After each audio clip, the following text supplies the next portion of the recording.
আমরা একটা ৩৬ জুলাই পেয়েছিলাম, এই জন্য সবাই এখানে আসতে পেরেছি। ৩৬ জুলাইয়ের আগে এই ধরনের একটি দৃশ্য আমরা কল্পনাও করতে পারিনি। গোটা দেশ ছোপ ছোপ রক্ত আর খাড়ি খাড়ি লাশে ভরে গিয়েছিল। সেই যে ২০০৬ সালের ২৮ অক্টোবর এরা তাদের খুনের তাণ্ডব শুরু করেছিল, ক্ষমতা এসে পিলখানার হত্যাকাণ্ড,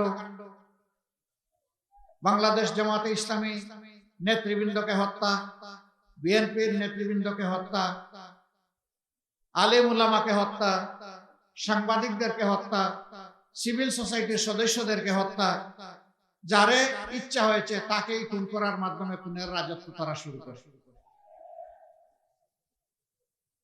ফেনীবাসী, আপনারা ছিলেন আরো বেশি সন্ত্রাসের রাজ্যে এবং বংশানুক্রমিক সন্ত্রাস, এটি অন্য কোনো জেলায় খুঁজে পাওয়া যায় না। বাট তারপরেও আপনারা প্রতিবাদ অব্যাহত রেখেছিলেন। সন্ত্রাসীদের লাল চক্ষুকে পরোয়া করেন নাই। আপনারা এবং আপনাদের বুকের সন্তানের রাস্তায় নেমে এসেছিল। পুরা জুলাই জুড়ে আন্দোলন করেছেন। আগস্টের ৫ তারিখ ফলাফল নিয়ে ঘরে ফিরেছেন। এখানে মহিপালে ১২ জন আমাদের সহযোদ্ধা শাহাদত বরণ করেছে। আমি তাদের প্রতি গভীর শ্রদ্ধা নিবেদন করছি। মহান রবের দরবারে দোয়া করছি আল্লাহ তাআলা তাদেরকে মর্যাদাবান শহীদ হিসাবে কবুল করুন। আমি আরো শ্রদ্ধার সাথে স্মরণ করছি পিতৃভূমি ফেনীর মানুষ, সাবেক প্রধানমন্ত্রী, বিএনপি সাবেক চেয়ারপারসন বেগম খালেদা জিয়া। তিনি দেশের স্বাধীনতা সার্বভৌমত্বের ব্যাপারে অঙ্গীকারবদ্ধ ছিলেন। আধিপত্যবাদকে তিনি প্রশ্রয় দেয় নাই। এই জায়গায় তাকে আমরা অন্তরের অন্তঃস্থল থেকে শুকরিয়া জানাই, অভিনন্দন জানাই।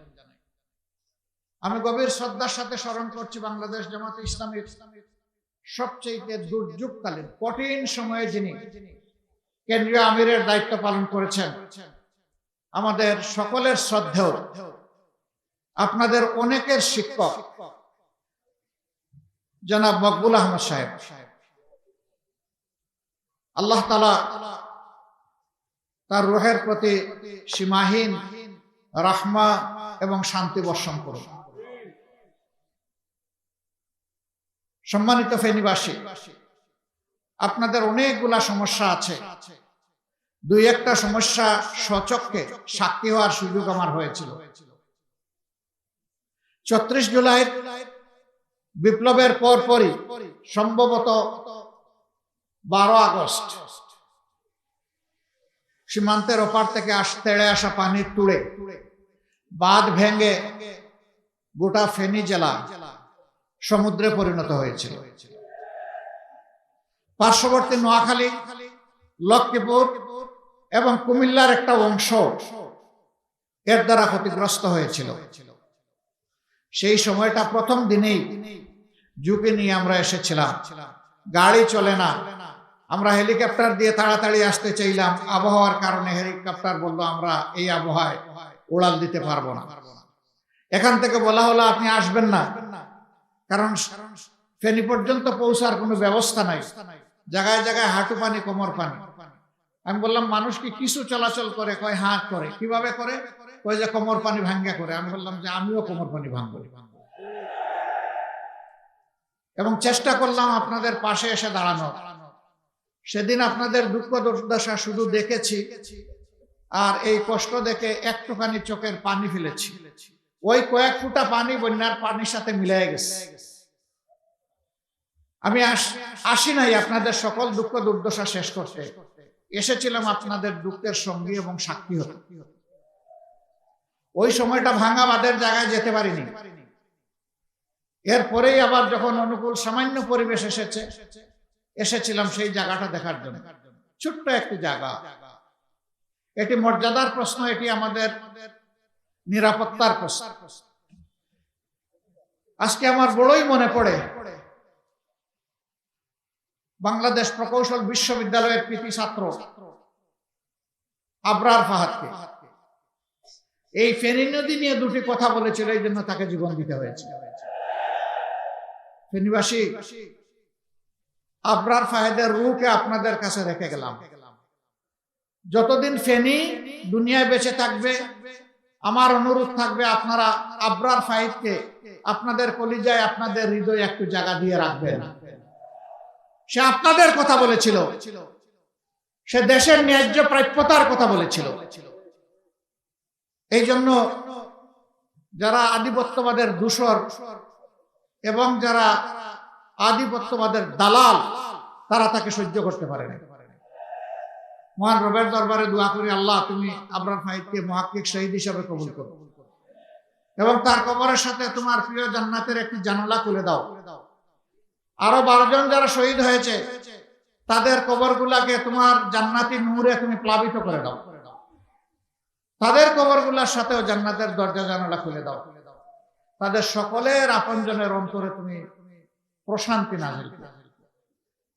আমরা যেন আজীবন তাদের প্রতি কৃতজ্ঞ থাকি, শ্রদ্ধার সাথে তাদেরকে অন্তরে ধারণ করতে পারি। আমাদেরকে শক্তি দাও। সম্মানিত ভাইরা, এখানে লাল ফুলে ওভারপাস হওয়া দরকার। এটা বড় কোনো দাবি না। ফেনীতে একসময় একটা বেসরকারি মেডিকেল কলেজ ছিল, সম্ভবত পরে এটা বন্ধ হয়ে গিয়েছে। আবার চালু হয়েছে কিনা আমি জানি না, হয় নাই। আমরা ঘোষণা দিয়েছি 18 কোটি মানুষের দেশে 64টি জেলার কোনো জেলা মেডিকেল কলেজ থেকে বঞ্চিত হবে না ইনশাআল্লাহ, এবং এটি হবে সরকারি মেডিকেল কলেজ। অলরেডি 33টা জেলায় আছে, বাকি 31টা জেলা বাকি আছে। আল্লাহ তাআলা এই দেশবাসীর যদি সেবা করার সুযোগ আমাদেরকে দেন, ফেনী ইনশাআল্লাহ তার পাওনা পেয়ে গর্বিত হবে। ফেনী বঞ্চিত হবে না। এর পাশাপাশি এও আমরা ঘোষণা করেছি, প্রত্যেকটি জেলা হেডকোয়ার্টারে বিশেষায়িত হাসপাতাল ক্রমান্বয়ে চালু করা হবে ইনশাআল্লাহ। সেই হাসপাতালের উপাদান তৈরি করার জন্যই মেডিকেল কলেজ প্রয়োজন। এখানে যে বাঁধটির কারণে আপনাদের দুঃখ, সেই বাঁধ এখনো নির্মাণ হয়নি। আল্লাহ যদি আমাদেরকে সেই সুযোগ দেন, আমরা জানি পার্শ্ববর্তী আমাদের প্রতিবেশী দেশের সাথে একটু এই ব্যাপারে ব্যাপার স্যাপার আছে।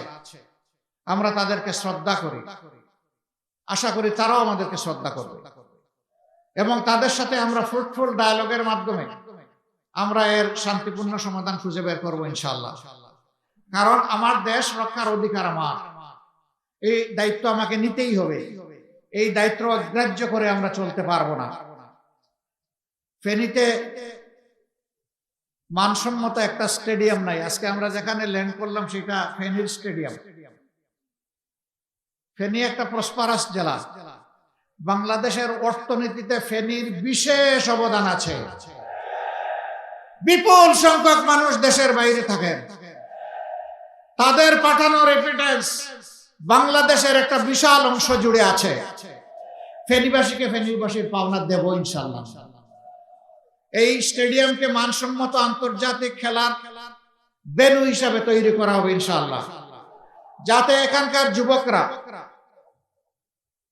সুস্থ হওয়ার জন্য, সাবলীল হওয়ার জন্য তারা খেলাধুলার এই সুযোগ আরো প্রসারিত হয় তাদের।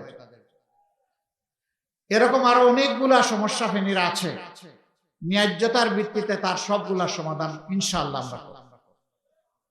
আমরা যে 3 জন ভাইকে আপনাদের হাতে এখানে উপহার দিয়েছি, এখানে সিট তো 3টা, তাই না? আমরা যাদেরকে উপহার দিয়েছি তাদেরকে কোনো দলের নয়, তাদেরকে ঐক্যবদ্ধ বাংলাদেশের পক্ষ থেকে আপনাদের কাছে উপহার দিয়েছি। এখানে 11টি দল, আমরা একাকার। আমরা এখানে আলাদা কিছু দেখব না। যাকে যে মার্কা দেওয়া হয়েছে এইটাই 11 দলের মার্কা।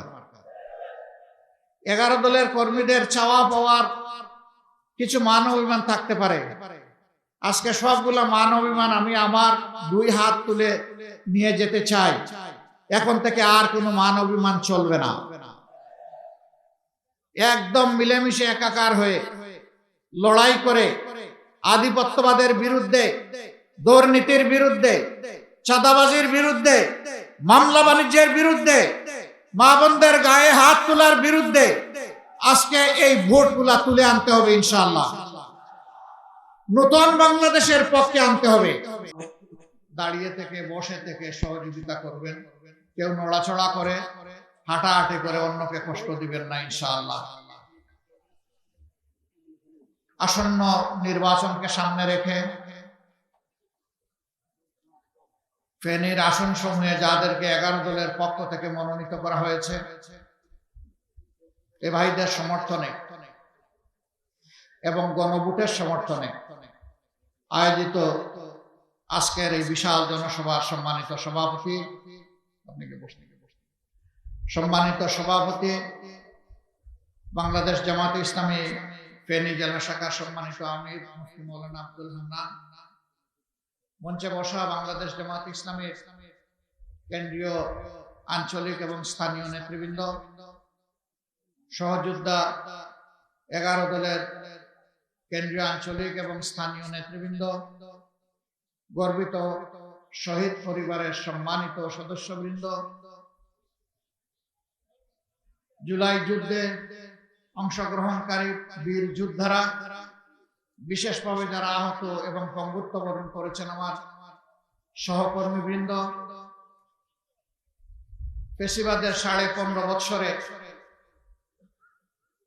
যারা নির্যাতিত হয়েছেন, মজলুম হয়েছেন, সেই সমস্ত মজলুম ফেনীবাসী, সাংবাদিক বন্ধুগণ, আমি আল্লাহ তাবারক ওয়া তাআলার শুকরিয়া আদায় করছি। আমরা একটি 36 জুলাই পেয়েছিলাম, এই জন্য আজকে এখানে দাঁড়াতে পারলাম।